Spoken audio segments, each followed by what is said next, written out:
Hi students, I am Upasana Rajput. Welcome to win study. तो students कैसे हैं आप सब? आई होप आप सब अच्छे होंगे। तो जैसे कि हमने काइनेमेटिक्स चैप्टर के बारे में डिस्कस किया था, काइनेमेटिक्स चैप्टर के फर्स्ट एंड सेकंड लेक्चर में ही मैंने आपको डिफरेंशिएशन बता दी थी। लेकिन आज हम जो डिस्कस करेंगे वो करेंगे इंटीग्रेशन। मैं ये तो नहीं कह रही कि सारी वीडियो में आपको मैं पूरी जिंदगी भर की इंटीग्रेशन करवा दूं, ये तो पॉसिबल नहीं है, ये आप भी जानते हैं और ये मैं भी जानती हूँ। बट हाँ, इतने इंटीग्रेशन मैं आपको करवा दूंगी कि आपको फिजिक्स में जहां जहां भी इंटीग्रेशन का यूज होना हो तो आप मतलब कर सकें। और आपका जो मैथमेटिक्स का टीचर है वो तो आपको बिल्कुल डिटेल में करवा ही देगा, क्योंकि आपको पता ही अपने आप में बहुत बड़ा चैप्टर है, यानी कि आप करेंगे ही करेंगे इंटीग्रेशन मैथमेटिक्स में।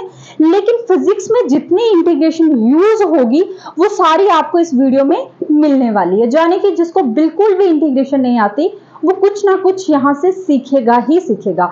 स्पेशली जो बायो स्टूडेंट्स है उनके लिए ये इनफ है, और बाकी जो HP टेट की हम जो प्रिपरेशन कर रहे हैं तो उनके लिए तो ये बेनिफिट है ही है। और साथ में जो बच्चे अभी क्लास 11th में हुए हैं उनके लिए भी ये वीडियो काफी ज्यादा बेनिफिट रहने वाला है। तो बेटा ज्यादा बातें ना करते हुए मैं आपको सीधा बताऊंगी कि जैसे बेसिक इंटीग्रेशन की बात हो रही है, तो आपने जब डिफरेंशिएशन करा था तो डिफरेंशिएशन और इंटीग्रेशन क्या इसका ऑपोजिट है? अब आपके माइंड में आ रहा होगा ऐसा कैसे? तो अभी मैं आपको बताती हूँ। जैसे मान लीजिए s is equal to T square. अब जिस बच्चे ने डिफरेंशिएशन नहीं देखा, पहले वो वीडियो देखकर आए, उसी को समझ आएगा कि इंटीग्रेशन में क्या हो रहा है। तो आपको डिफरेंशिएशन इस टाइम तक मतलब आ जानी चाहिए, ठीक है। अब देखो s is equal to T square. अब s इसमें बेटा डिस्प्लेसमेंट है और t आपका जाने की टाइम है। तो अगर मैं आपको बोलूं कि v इज इक्वल टू क्या होगा, ds ओवर dt, यानी कि d ओवर dt, s कितना दिया गया है t स्क्वायर, और ये कितना आ गया आपका 2t, यानी कि आपकी वेलोसिटी कितनी आ गई 2t। यानी कि आपने ये देखा कि आपको डिस्प्लेसमेंट से क्या मिल गई, वेलोसिटी मिल गई, ठीक है। लेट मान लीजिए अगर आपको v is equal to T square plus 1 दिया है और आपको डिस्प्लेसमेंट फाइंड आउट करनी है, तो आप क्या करेंगे? मैंने आपको दे दी velocity is equal to T square plus 1। अब मैं आपको बोलती हूँ कि मुझे यहाँ पे डिस्प्लेसमेंट फाइंड आउट करके बताओ, तो आप क्या करोगे? ऐसे फेस देखेंगे मेरा? जी नहीं। जाने की अगर आपको डिस्प्लेसमेंट से वेलोसिटी की तरफ जाना है बेटा, तब तो आप डिफरेंशिएशन करते हैं। जाने की जब आपको वेलोसिटी से डिस्प्लेसमेंट निकालनी है तब आप इंटीग्रेशन करेंगे। क्या करेंगे? इंटीग्रेशन करेंगे। जी बिल्कुल, आप इंटीग्रेशन करेंगे अगर आपको वेलोसिटी से डिस्प्लेसमेंट फाइंड आउट करनी है। जाने कि आपको इतना तो पता चल गया कि इंटीग्रेशन क्या हुआ। फिर इट मीन्स इंटीग्रेशन हुआ क्या, रिवर्स प्रोसेस ऑफ। आप इनको मत देखिए, अभी जितना मैं करवा रही हूं पहले, जब उसको बताने की बारी आएगी मैं जरूर बताऊंगी, ठीक है। रिवर्स प्रोसेस ऑफ डिफरेंशिएशन, यानी कि जो इंटीग्रेशन है वो क्या रिवर्स है डिफरेंशिएशन का? जी बिल्कुल, वो तो हमें दिख ही गया। अच्छा जी, अब देखो आपको इतना पता चल गया कि डिस्प्लेसमेंट से वेलोसिटी फाइंड आउट होगी, तो आप क्या करोगे? डिफरेंशिएशन करोगे। यानी कि डिस्प्लेसमेंट से अगर आपको वेलोसिटी फाइंड आउट करनी है तो कैसे करोगे? डिफरेंशिएशन करके। और अगर आपको वेलोसिटी से डिस्प्लेसमेंट फाइंड आउट करना है तो आप क्या करोगे? इंटीग्रेशन। ठीक है, बराबर हुई? इतनी इतनी बातें समझ आई? ठीक है, तो कीजिए नोट। अगर आपको लग रहा है कि वाकई में ये नोट के काबिल है तो करें, ठीक है। मैं इरेज कर रही हूं, बिल्कुल डिटेल में बताऊंगी, आपको टेंशन नहीं लेनी है। जी बिल्कुल आपको समझ आएगा, ठीक है। अब देखो बेटा, मेरी बात सुनिए। आपको इतना तो पता चल गया कि चलो ये रिवर्स है प्रोसेस जी, हमने मान लिया। अब बात करते हैं कि ये आपका एक्स एक्सिस है और ये आपका वाई एक्सिस है। मान लो आपका ग्राफ इस तरीके से जा रहा है और मैं आपको बोलूं कि मुझे इस ग्राफ का एरिया फाइंड आउट करके दो। ये हुआ ना एरिया, ये थोड़ी ना हुआ, ये एक्स एक्सिस के साथ हुआ। यानी कि अगर मैं आपको बोल दूं कि मुझे एरिया फाइंड आउट करके दो, तो मैं ये से मान लो ये हो गया और ये एक क्या बन गई बेटा, ट्रायंगल बन गई। यानी कि मैं एरिया ऑफ ट्रायंगल कैसे निकाल लूंगी, फॉर्मूला लगाकर 1/2 into base into height, right, इस तरीके से। अगर मैं बोलूं बेटा कि मुझे ये एरिया फाइंड आउट करके बताओ, तो आप अभी भी बोल दोगे कि ये तो इजी है, हम क्या करेंगे, ऐसे करेंगे और एरिया ऑफ रेक्टेंगल का फॉर्मूला लगा देंगे, यानी कि लेंथ इंटू ब्रेथ, है ना। यानी कि एरिया निकालना तो इजी है, निकाल लेंगे। क्या हर केस में एरिया निकालना इजी है? अगर मैं आपको बोलूं, क्योंकि ग्राफ तो जैसे मान लो मैं बोलूं अब मुझे निकाल के बताओ, तो क्योंकि ग्राफ तो ऐसे भी जा सकता है, अगर मैं बोलूं अब निकाल के बताओ, क्योंकि ग्राफ का जहां मन है वो तो ऐसे भी बन सकता है ना। मैं बोलूं अभी मुझे बनाकर बताओ, तो क्या करोगे, ना ये ट्रायंगल बन रही है ना ये रेक्टेंगल बन रही है, तो इस केस में आपकी प्रॉब्लम क्रिएट हो जाएगी ना, प्रॉब्लम क्रिएट हो गई। जाने कि आप ट्रायंगल का मतलब आप ऐसे ग्राफ का एरिया तो निकाल पा रहे थे, लेकिन इस केस में आप क्या करोगे, जो ये आपको हवाई सी लग रही है, हवाई सी तो नहीं है, इस तरीके से ग्राफ बनता है जो, तो इस केस में जो आपकी प्रॉब्लम क्रिएट हुई, आप क्या करोगे बेटा, इसी प्रॉब्लम की वजह से हम इंटीग्रेशन का यूज करते हैं। इसीलिए हमारी लाइफ तो अच्छी खासी चल रही थी, हमें इंटीग्रेशन की जरूरत ही क्यों पड़ी, सिर्फ ऐसी चीजों का एरिया निकालने के लिए हमें क्या करना पड़ा, इंटीग्रेशन का यूज करना पड़ा। अच्छा, अब माइंड में आ रहा है कि कैसे कर सकते हैं, कैसे कर सकते हैं। अच्छा, फिर माइंड काम किया, क्यों ना हम ऐसे कर लें, देखिए कि अगर मान लो आपको यहाँ का ये सारा एरिया फाइंड आउट करना है ना, क्यों ना मैं इसकी पतली पतली स्ट्रिप्स काट लूं। अगर मैं इसकी पतली पतली स्ट्रिप्स काट लूं, ऐसे बहुत सारी पतली पतली स्ट्रिप्स काट लूं, ऐसे ऐसे करके, ये काट ली मैंने, है ना, ऐसे ऐसे करके मैं बहुत सारी स्ट्रिप्स काट लूं, तो क्या मेरा एरिया आ सकता है, क्योंकि ये मेरा क्या, मान लो फॉर एग्जांपल के लिए मुझे इतना एरिया निकालना है, तो मैंने इसको ऐसे किया ना, ऐसे बना दिया, है ना, तो मैं निकाल लूंगी एरिया ऑफ रेक्टेंगल कर कर, लेंथ इंटू ब्रेथ कर कर।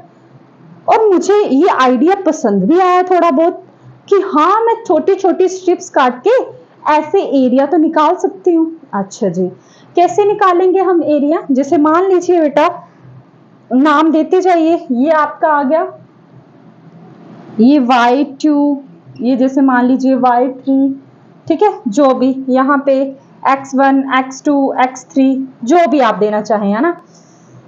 अब देखो बेटा, ये आप अपनी मर्जी से कोई भी नाम दे सकते हैं, है ना, इसमें कोई इश्यू नहीं है। अब देखो मेरी बात सुनिए, अगर मैं एरिया फाइंड आउट करना है मुझे, अगर मुझे एरिया फाइंड आउट करना है, तो मैं कैसे करूंगी, area required y1 dx plus y2 dx plus y3 dx plus up to so on. dx मतलब क्या होता है, स्मॉल डिस्टेंस की बात हो रही है। मैंने आपको पहले ही बताया था कि dx मतलब क्या हुआ, स्मॉल डिस्टेंस की बात हो रही है, dt स्मॉल टाइम की बात होती है ना। तो जाने कि ये क्या आपका ये स्मॉल डिस्टेंस की बात ही तो हो रही है ना। अच्छा, अब मेरे दिमाग में ये चीज आई, चलो ठीक है मैं इन सबको इकट्ठा कर लेती हूँ। और आपको पता है कि जैसे कि आपने मीन मोड मीडियम में पढ़ा ही है, एरिया इज इक्वल टू, ये आ गया आपका समीशन। अब कितने नंबर है पता नहीं, yn और साथ में dx, और यहां से n की इज इक्वल टू 1 और n is equal to n तक चलेंगे, ठीक है, n तक चलेंगे, ठीक है। और इस तरीके से हम अपना एरिया फाइंड आउट कर लेंगे। क्या आप सफिशिएंट हो गए? क्या आपको कोई कमी नजर आ रही है इसमें? सच बोलो तो मुझे तो आ रही है। जैसे देखो बेटा, मेरी बात सुनो, आपने ये किया, यहां तक तो ठीक है, लेकिन ये पोर्शन बच गया। यहां तक तो ठीक है, लेकिन ये ऊपर का पोर्शन बच रहा है। यहां तक तो ठीक है, ये ऊपर का पोर्शन बच रहा है। अब ये स्मॉल स्मॉल पार्ट तो बच जा रहे हैं आपके। जैसे मान लो मैं एक लाइन और लगाती हूँ, तो ये तक तो ठीक है, लेकिन ये ऊपर का कर्व बच जा रहा है। अब बात ये है कि ये बच क्यों रहा है? देखो, ये जो ग्राफ है इस तरीके से जा रहा है ना, तो ऐसे करके हो रहा है। तो ये वाला एरिया तो मैं निकाल ले रही हूँ, लेकिन ये वाला जो एरिया बच जा रहा है, ये एरिया कैसे फाइंड आउट करेंगे? ये एरिया कैसे फाइंड आउट करेंगे? और ये जो चीज है, अगर ये मान लो बेटा लाइन सीधी होती, मान लो ये लाइन सीधी होती तो काम कुछ अलग होता। जैसे मान लो ना ये लाइन सीधी होती तो आप आराम से सारा एरिया निकाल लेते ना। लेकिन बिकॉज ऑफ कर्व, इस कर्व की वजह से क्या हो रहा है? स्मॉल डिस्टेंस, मतलब स्मॉल पार्ट है जो बच जा रहा है। लेफ्ट है ना, देखो ये बच गया ना। तो अब ये हो क्यों रहा है? बिकॉज ऑफ कर्व, इस कर्व की वजह से। और आपने देखा होगा कि जो आपका इंटीग्रेशन का साइन है वो भी इस तरीके से होता है, इसी तरीके से इंटीग्रेशन का साइन होता है ना। तो बेटा यही एक रीजन है कि हम इंटीग्रेशन का यूज करते हैं, क्योंकि काम तो ऐसे भी बन ही रहा था, हमारा बन रहा था, लेकिन कुछ स्मॉल पार्ट बच जा रहा था। इसी ही कारण हमें क्या करना पड़ा? इंटीग्रेशन लानी पड़ी। ठीक है, तो आप आराम से इंटीग्रेशन निकाल सकते हैं। इस तरीके से देख लीजिए, जैसे मान लो कि आपको x is equal to 0, x is equal to 1 से लेना है, और y dx 0 से लेके 1 तक आप इंटीग्रेट कर लेंगे, और ये कितना आ जाएगा आपका y dx। जैसे मान लो ये आपका 0 है और ये आपका x इज इक्वल टू कितना है 1, तो आपको अगर ये सारा एरिया निकालना है तो x इज इक्वल टू 0 से लेके 1, तो ये आ जाएगा आपका सारा एरिया, आ जाएगा ना। जैसे कि आपको पता है कि जो आपका डिफरेंशिएशन थी वो क्या थी? Slope of y versus x। तो आपका जो इंटीग्रेशन होगा वो क्या होगा? Area of y versus x।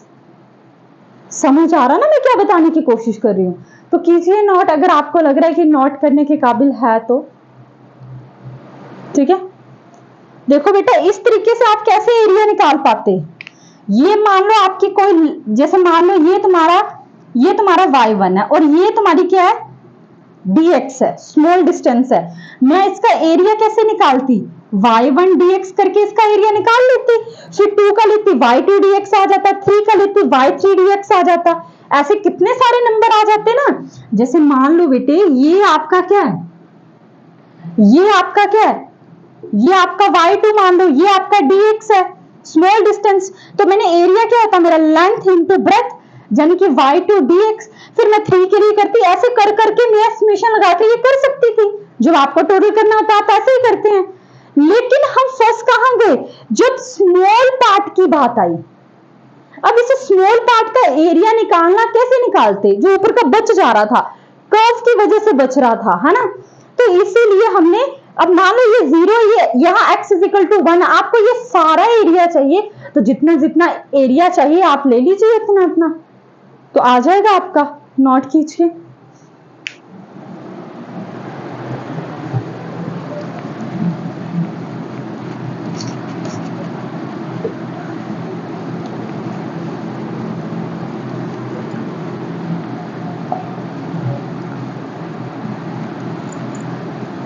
ठीक है, अब क्वेश्चंस करके देखते हैं। जैसे मान लो कुछ बेसिक फॉर्मूलाज ले लेते हैं। y is equal to x की पावर n, तो इसको कैसे डिफरेंशिएट करेंगे? ये आ गया तुम्हारा y dx, ये आ गया xn। तो फॉर्मूला क्या है आपका? y is equal to x n plus 1 upon n plus 1 plus c। देखो जो इंटीग्रेशन आपको इनडेफिनेट है, मतलब लिमिट नहीं दी गई है, तब आप प्लस सी लगाएंगे ही लगाएंगे। सी मतलब कांस्टेंट। अगर आपको लिमिट दी गई है 0 से 1, 2 से 3 कुछ भी, तब आप सी नहीं लगाएंगे। इन दिस केस नहीं दी गई, तो आप प्लस सी लगाएंगे। ठीक है, तो ये आपका फॉर्मूला है जिसको, और इस बात का ध्यान रखना है कि ये जो आपका n है ये कभी भी -1 नहीं होना चाहिए। देखिए बेटा, अगर -1 हो जाता है, +1 तो जो 0 हो गया, तो 1/0 कितना होता है, नॉट डिफाइंड। तो एक शर्त है कि आपका ये n कभी भी -1 नहीं होना चाहिए। ओके जी। अब देखिए, जैसे मान लो ये आपका x1 dx, तो ये इनडेफिनेट इंटीग्रेशन है ना, तो क्या बताया मैंने आपको, कैसे करोगे, x1 + 1 अपॉन 1 + 1, यानी कि x² 2 + c। जैसे कि थर्ड में देखिए, x² dx is equal to, कैसे करोगे, x + 1 अपॉन, देखो n + 1 x³ अपॉन 3 + c। जिन बच्चों ने इंटीग्रेशन करी है, उन सॉरी डिफरेंशिएशन करी है, उनको बहुत ज्यादा हेल्प मिलेगी। पहले डिफरेंशिएशन जरूर करके आना। अब देखो, जैसे मान लो √x dx है, इसको डिफरेंशिएट करना है, तो सबसे पहले तो लिख लो √ को कैसे लिख सकते हो, 1/2, यानी कि x1/2 + 1 अपॉन 1/2 + 1। सॉल्व करते रहना, मेरा काम है सिर्फ आपको बताना कि इंटीग्रेशन करते कैसे हैं। ठीक है जी, कीजिए नोट साथ साथ में इसको।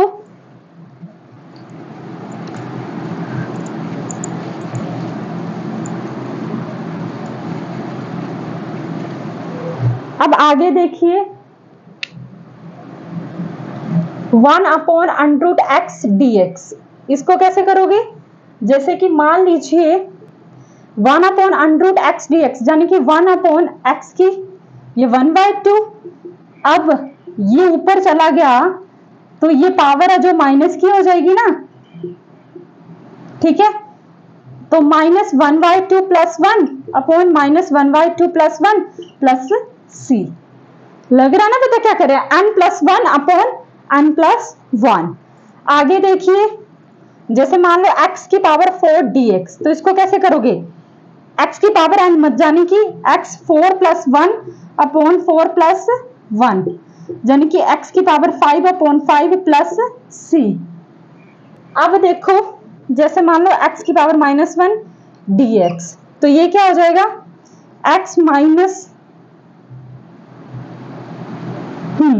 अब देखो मैंने आपको एक रूल बताया था कि नीचे -1 नहीं होना चाहिए, तो अगर x की पावर -1 है तो आप इसको ऐसे लिख सकते हो 1/x dx, 1/x dx, और 1/x का इंटीग्रेशन क्या होता है, log x। और मोड क्यों लगाया, क्योंकि नेगेटिव में वैल्यू नहीं होगी तब भी ये क्या होगी, पॉजिटिव नहीं होगी, तो log x + c।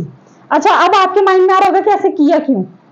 देखो, अगर मैं ऐसे नहीं करती, क्या होने वाला था, 1 + 1 अपॉन -1 + 1 और 0/0। तो ये तो मैंने आपको रूल बताया कि आपका जो n है वो कभी भी -1 नहीं होना चाहिए। लगा पता। देखो, डिफरेंशिएशन की तरह है ना, रिवर्स है उसका। ठीक है, और करो इसको नोट। जैसे कि मान लो ये हो गया ना, ये सारी मैंने जितनी भी बताई बिना लिमिट की बताई आपको, जिसको इनडेफिनेट इंटीग्रेशन बोलते हैं। अब डेफिनेट में आपको +c नहीं लगाना है,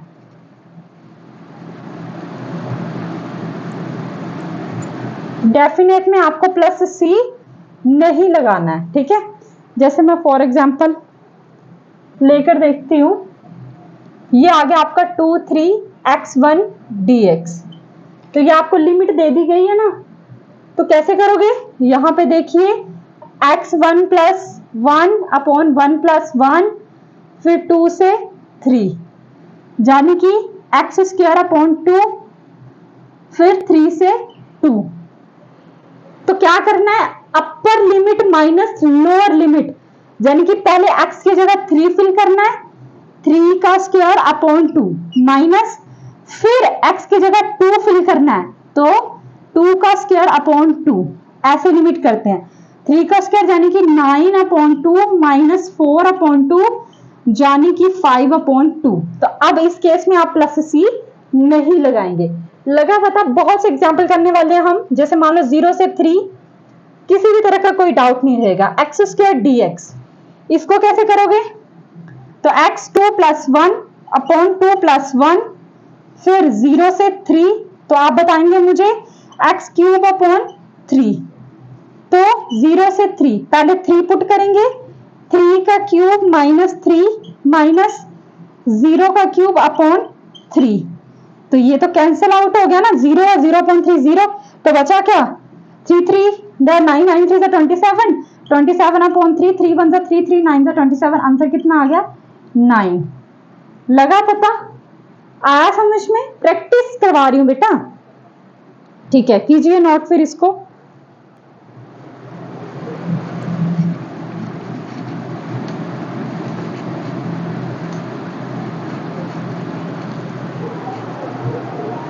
फिर उसके बाद हम बात करेंगे, जैसे मान लीजिए ये आपका 2 से लेके 5 1/x dx, तो आपको पता 1/x मैंने क्या बताया?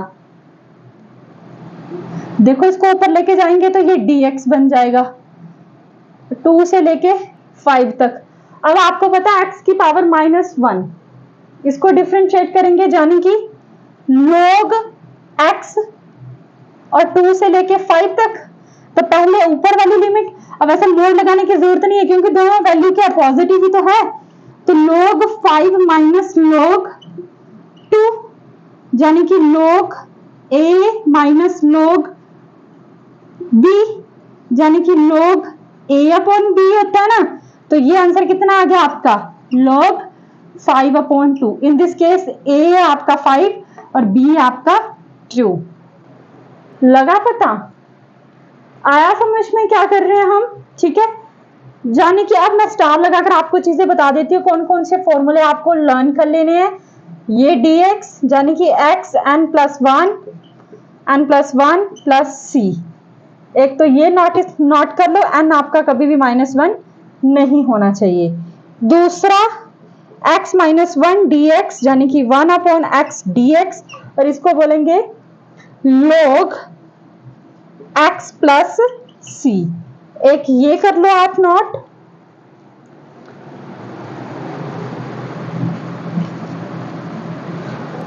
ठीक है, और एक फॉर्मूला आपका ex dx, तो इसको इंटीग्रेट करोगे तो e की पावर x + c ही रहने वाला है। ठीक है जी, और एक फॉर्मूला आप क्या करोगे, dx को जब इंटीग्रेट करोगे तो ये आ जाएगा x + c। अब आपको लगेगा ये कैसे आएगा, तो जैसे मान लो, चलो जब आप क्वेश्चन करेंगे उसमें से मैं आपको बता दूंगी, फिलहाल आप नोट कीजिए। अब एक फॉर्मूला,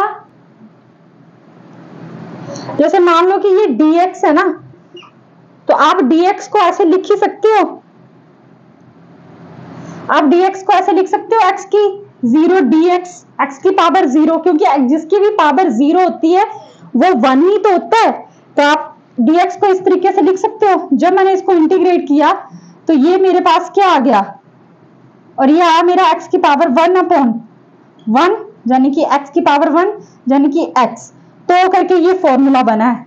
मैंने आपको बताया है कि ये कैसे आया।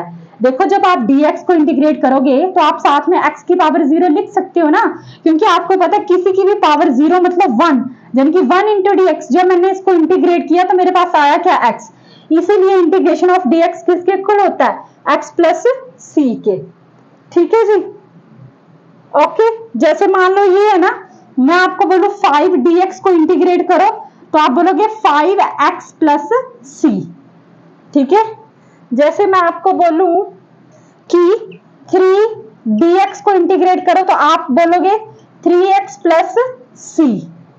इस तरीके से करेंगे हम चीजों को। ठीक है, अब जैसे मैं बोलूं इसको करो 2x² dx, तो जो तो कांस्टेंट टर्म होती है उनको बाहर ले लेती हैं, तो अंदर क्या बचा आपके पास, x² dx, तो यानी कि 2x³ अपॉन 3 + c। कीजिए नोट इसको।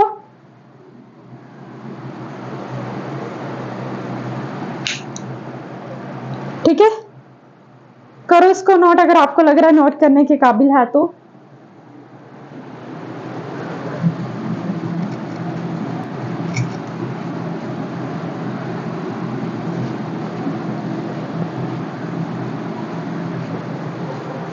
आगे हम डिस्कस करेंगे अलजेब्रा ऑफ इंटीग्रेशन के बारे में। अब जैसे मान लो अलजेब्रा ऑफ इंटीग्रेशन, लेकिन अलजेब्रा ऑफ इंटीग्रेशन करवाने से पहले मैं आपको ये बताऊंगी कि आप अपनी कॉपी पे ये फॉर्मूलाज को लिख लो। तो मैं आपको कुछ सेकंड देती हूँ, मैं चाहती हूँ कि आप सच में लिखें। उतनी देर में पानी पी लेती हूँ।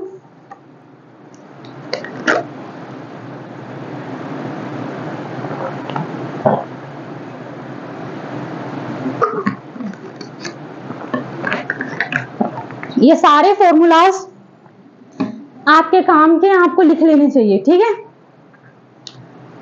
और आपको इन फॉर्मूलाज को लिखते टाइम ये फील आएगा कि ये डिफरेंशिएशन का सच में रिवर्स ही है। जो फॉर्मूलाज उसमें माइनस होता था इसमें प्लस है, जिसमें प्लस था उसमें माइनस है। नोट कर लें एक बार, आई होप आपने कर लिया होगा। अब करते हैं, आगे बढ़ते हैं। जैसे मान लो अलजेब्रा ऑफ इंटीग्रेशन कैसे करते हैं, y is equal to x square plus 1/x। अब इस चीज को कैसे करेंगे, मान लो मैंने इंटीग्रेट किया y dx, ये आ गया x square plus 1/x dx, ठीक है। अब मैंने इंटीग्रेट किया, ये आ गया y इज इक्वल टू, इसको अकेले को लिखो x square dx plus 1/x dx, y is equal to x cube upon 3 plus log x plus c क्यों लगा, क्योंकि इनडेफिनेट इंटीग्रेशन थी ना, तो इसको नोट कीजिए, ठीक है। अब मैं फॉर्मूला, आई होप आपने नोट कर लिए हैं, तो मैं इस साइड के इरेज कर रही हूं।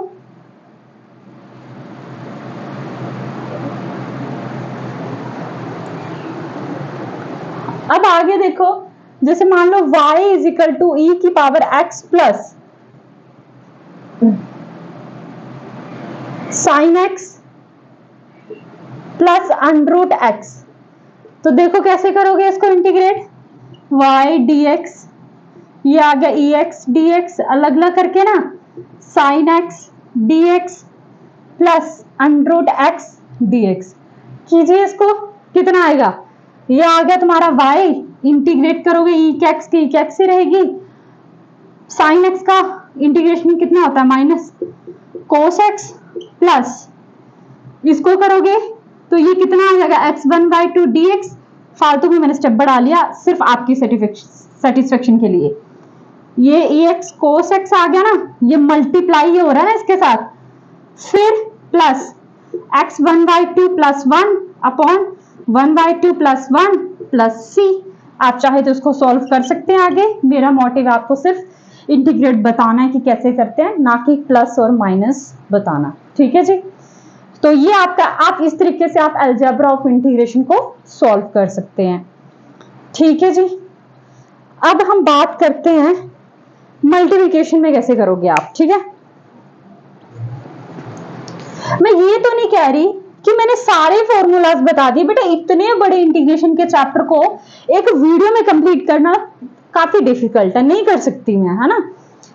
बट हम कुछ चैप्टर्स में साथ साथ करते चलेंगे बीच में जैसे, लेकिन अभी स्टार्ट करने के लिए हमें इतनी इंटीग्रेशन आना जरूरी थी। बाकी आप मेरी वीडियो क्वालिटी को उस तरीके से इग्नोर कीजिए जैसे मैं अपने फेस पे अपने पिंपल्स को करती हूँ, ठीक है। मैं भी तो इग्नोर कर ही रही हूँ ना इनको, बाकी आप मेरे भाव समझिए, ठीक है। वीडियो क्वालिटी पे मत जाएं, ओके। अब बात करते हैं मल्टीप्लिकेशन पे। वैसे जाना भी इतनी बुरी भी नहीं है मेरे ख्याल से, दिख तो साफ ही रही होगा आपको, ठीक है, साफ ही दिख रहा है ना। अब देखो, ये देखिए इसका फॉर्मूला क्या होता है, u integration b dx minus integration du over dx under root b dx, ठीक है। फिर आपको इसको क्या करना है, ये पहले फॉर्मूला लिख लो आप, ये बहुत इंपॉर्टेंट फॉर्मूला है, आपको जब भी इंटीग्रेट करना पड़े मल्टीप्लिकेशन में तो आप इसी का यूज करेंगे, ठीक है। फॉर एग्जाम्पल जैसे मैं बोलूं x साइन x dx। तो इसको करो, ये x आपका u है और ये आपका v है, ठीक है। लेकिन इसके लिए आपको एक चीज ये भी याद रखनी है, ILATE, आईलाइट, ठीक है। इसका मीनिंग क्या है?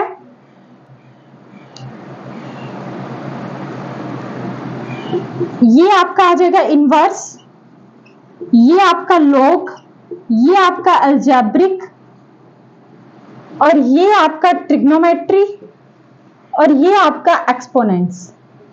यानी कि आपको u कौन सा लेना है, v कौन सा लेना है, ये देखना पड़ेगा आपको इससे। मतलब ऐसा नहीं है कि आपने फर्स्ट टर्म जैसे लिखी है उसको u मान लिया, जो सेकंड मानी है उसको v मान लिया, ऐसे नहीं करना आपको, ठीक है। आपको क्या करना है, जैसे मान लो ये अभी देख लो, जैसे ये x साइन x, x मतलब अलजेब्रिक, तो अलजेब्रिक पहले लिया है, फिर ट्रिग्नोमेट्री, फिर इसीलिए मैंने इसको u और v माना है। तो ये भी बात ध्यान में रखनी है, तो ये रूल को भी साथ में लिख लें, ठीक है। तो जैसे मान लो बेटे ये आ गया u कितना तुम्हारा x, v कितना है साइन x dx, माइनस फिर d ओवर dx, u कितना है x, फिर v कितना है साइन x dx, ठीक है। समझ आ गया? अब साइन x का इंटीग्रेशन कितना होता है, माइनस कोस x, माइनस ये कितना आ गया 1, साइन x को इंटीग्रेट किया कितना आ गया माइनस कोस x dx, ठीक है। अब देखो ये कितना आ गया माइनस x कोस x, minus minus minus plus, अब कोस x को इंटीग्रेट किया तो कितना आ गया, देखो इसके साथ ये मल्टीप्लाई हो रहा है ना, तो प्लस का साइन x ही आता है, ये इंडेफिनेट है तो प्लस का c। लगा पता किस तरीके से करना है, आ रहा समझ? तो कीजिए नोट इसको।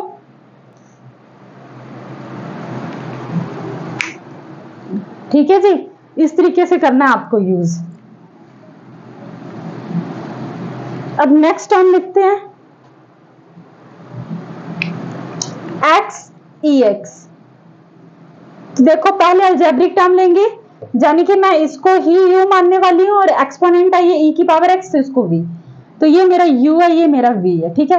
तो u कितना मेरा x, अंडर b कितना e की power x dx, minus d over dx, यानी कि x, फिर अंडर e की पावर x dx, और ये आ जाएगा dx, यानी कि x e की पावर x माइनस ये आ गया 1, इंटीग्रेट किया ये कितना आ गया ex, ठीक है। फिर x,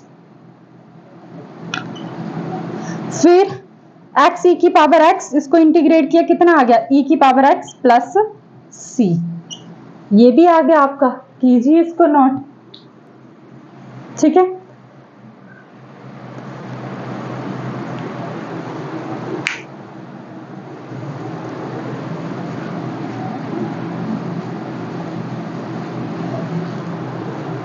बोर तो नहीं होगे, होना तो नहीं चाहिए। अब देखो जैसे मान लो log x, सिर्फ log x दिया गया आपको, है ना, और इसको इंटीग्रेट करो। अब जिसके साथ कुछ नहीं होता 1 मान लेते, तो मैंने 1 मान लिया। अब आपको पता है कि किसको आपको पहले लेना है और किसको बाद में लेना है, तो बताइए मुझे किसको किसको u लूं, किसको v लूं?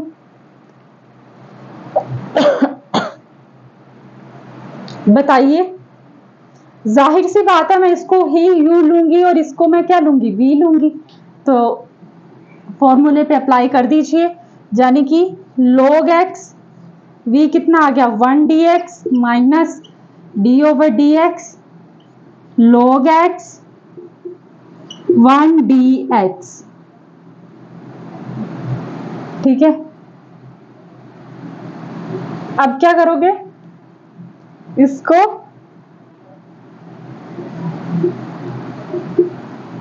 अब ये आ गया log x, तो आपको पता है 1 dx बताया ना क्या होता है x, तो मैं x पहले लिख लिया, माइनस अब different D over D x log x कितना आ गया 1 अपॉन एक्स, मल्टीप्लाई में आता है ना ये चीज, ये कितनी आ गई एक्स और ये आ गया डी एक्स, इससे ये कैंसल आउट हो गया तो एक्स लॉग एक्स माइनस ये कितना आ गया 1 डी एक्स, यानी कि X log X minus X plus सी।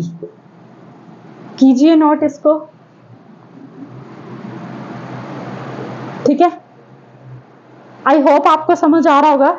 जैसे मान लो मैं बोलूं साइन 2x को इंटीग्रेट करो तो कैसे करोगे, आपको पता है साइन का इंटीग्रेशन क्या होता है, माइनस कोस 2x होगा ना, देखो साइन x मतलब माइनस कोस x, x क्या इन दिस केस 2x, तो डिफरेंशिएट में क्या करते थे अगेन डिफरेंशिएशन ऑफ 2x, तो बस इस केस में आपको 2 डिवाइड कर देना है।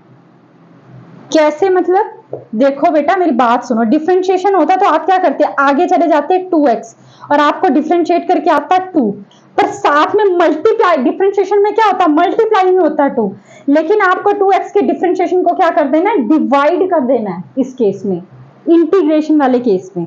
जैसे मैं एक और चीज एग्जांपल लेती हूं आपसे, जैसे मैं बोलूं e की पावर 4x dx, तो आपको पता है ये e की पावर x ही रहती है, लेकिन आपको 4x के डिफरेंशिएट को क्या करना है डिवाइड कर देना है, ठीक है। तो डिवाइड करके 4x को, जब आप 4x को डिफरेंशिएट करते हैं तो 4 आता है, तो डिफरेंशिएशन में आप मल्टीप्लाई करते थे, लेकिन इंटीग्रेशन में क्या करोगे डिवाइड करोगे। आया समझ में, इस तरीके से बोल रही हूं मैं, कीजिए नोट इसको भी। बस अब तो कुछ टर्म्स ही नहीं मिल रही, चलो एक आधी और करके बता दूं। जैसे मान लो ये आपका cos x square plus 1 dx, तो क्या करोगे इसको, जैसे मान लो ये आ गया आपका साइन और ये आ गया x स्क्वायर प्लस 1, तो अगर आप डिफरेंशिएशन होता तो अगेन करते ना, बट इसके डिफरेंशिएशन को आपको बस मल्टीप्लाई कर देना जैसे, और 1 का तो 0 ही होता है, कांस्टेंट टर्म का तो डिफरेंशिएशन 0 ही होता है, तो उसका तो कोई मतलब नहीं है, तो 2x नीचे आ गया, ठीक है जी। और प्लस में c, क्योंकि ये इनडेफिनेट है, लिमिट नहीं ना दी गई, तो नोट कर लो, ये हो गया आपका खत्म मल्टीप्लिकेशन वाला भी। एक आधा सब्स्टिट्यूटिंग का केस भी देख लेते हैं।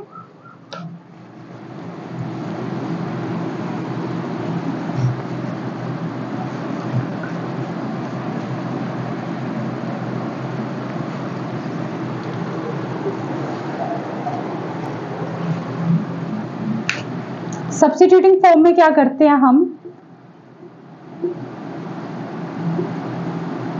जैसे मान लो बेटा आपको बोल दिया कि x upon 1 plus x square dx, अब आपको ये u अपॉन v की फॉर्म में लग रहा होगा, है ना, लेकिन आपको इस तरीके से नहीं करना है इसको, आपको सबसे पहले क्या करना है put 1 plus x square is equal to t, यानी कि आप ऐसे लिख सकते हैं t is equal to 1 plus x square. अब आपको इसको डिफरेंशिएट कर देना, dt over dx is equal to 0 plus 2x, यानी कि dt ओवर dx कितना आ गया 2x आ गया, ठीक है। फिर जब ये आ गया तो आपको क्या करना है dt को इस साइड ले आना है और 2x dx, अब 2 यहाँ पे मल्टीप्लाई हो रहा है, यहाँ पे क्या हो जाएगा डिवाइड, और ये बच गया x dx। अब आपको क्या करना है, इस x dx क्या है आपका dt ओवर 2 और 1 प्लस एक्स स्क्वायर किसके इक्वल पुट किया आपने, माना किसके इक्वल है t के, तो जानी कि ये आ गया तुम्हारा dt अपॉन 2 t, ठीक है। अब इस केस में 2 कांस्टेंट है ना, तो बाहर ले आएंगे, अंदर क्या बचा dt ओवर t।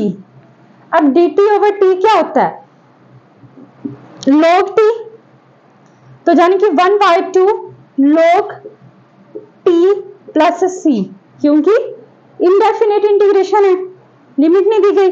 अब देखो t कितना था 1/2 log 1 plus x square plus c हो गया।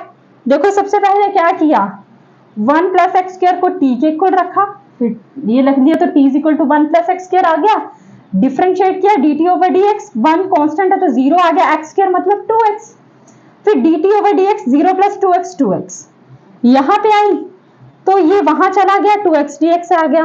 अब ये 2 को मैं इधर ले आई तो ये डिवाइड का हो गया, यानी कि मेरा x और dx की वैल्यू कितनी आ गई, dt/2। मैंने वहां पे वैल्यूज ही पुट करी है क्योंकि मुझे पता है कि जो x और dx है वहां पे dt आएगा और 1 + x² की जगह 2t आएगा। अब 1/2 को बाहर निकाल दिया, अंदर क्या बचा, dt/t। अब dt/t मतलब log t प्लस c, और t कितना था आपका 1 + x², तो वैल्यूज पुट कर दी। आई होप आपको समझ आया होगा, लगा पता, आया समझ में। तो बेटा मैं ये तो नहीं कहूंगी कि मैंने सारा ही इसमें मतलब इंक्लूड कर दिया, लेकिन कोशिश मैंने ये करी है कि ये वीडियो आपके लिए बेनिफिट रहे। एटलीस्ट जिनको बिल्कुल भी इंटीग्रेशन नहीं आता उनके लिए तो बहुत ही ज्यादा बेनिफिट रही होगी। हाँ बट फिजिक्स में इससे काम चला जाएगा। हाँ आगे आगे जैसे जैसे हम चैप्टर करते जाएंगे तो बीच बीच में जो टर्म्स आएंगी उसके लिए मैं अलग से बता दिया करूंगी उसी टाइम, ठीक है। बाकी जो मेन चीजें थी वो मैं आपको सारी बता चुकी हूँ। तो आई होप स्टूडेंट्स कि आपको मेरी वीडियोस अच्छी लग रही होंगी।